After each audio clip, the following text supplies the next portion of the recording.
Um, you guys know I love using Google Pixels. It's no secret.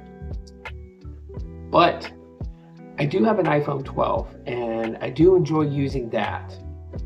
Hang on. I don't need a million and one reasons why the iPhone 12 is, in some people's eyes, considered obsolete. I don't feel that way. And as a matter of fact, one thing about Apple that I do think is pretty good about them is that a lot of their devices, as old as they are surprisingly still good and supported very well. Nonetheless, if I had the means right now, right, as I upgraded to the Pixel 9a, I'm enjoying everything about this, and my full review will be coming soon.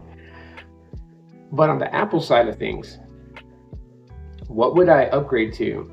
And I've said this before in the past that, I like having physical SIM tray, so I would probably upgrade to the iPhone 13. But in all honesty, if I could upgrade to a device today, for an Apple device, to replace my iPhone 12, I would say it would be the iPhone 16e. Now, some people have made videos talking about its network connectivity and just, all these things.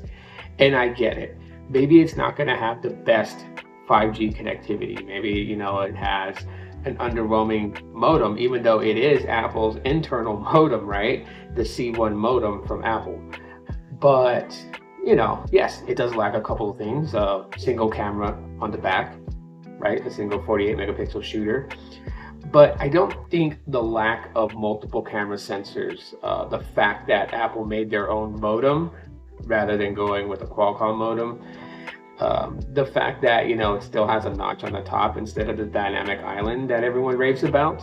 To be quite honest with everybody, to have an upgraded or an updated iPhone in the mix for someone who creates content about tech, the 16e would probably be the area that I would go in. Now, of course, I'm not going to be able to get one right now. Okay, I just spent quite a bit of money, so pockets are not deep.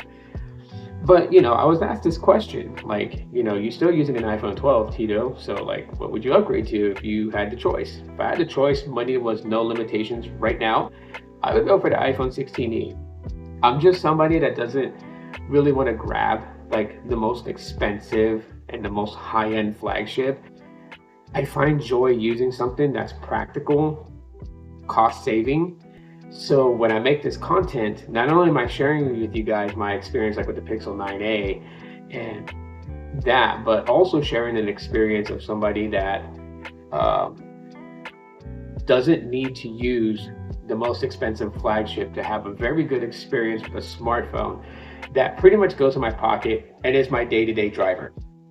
So yeah, maybe sometime down the road this year, maybe I will pick up the iPhone 16e. We'll see. Right now, I'm still using my iPhone 12.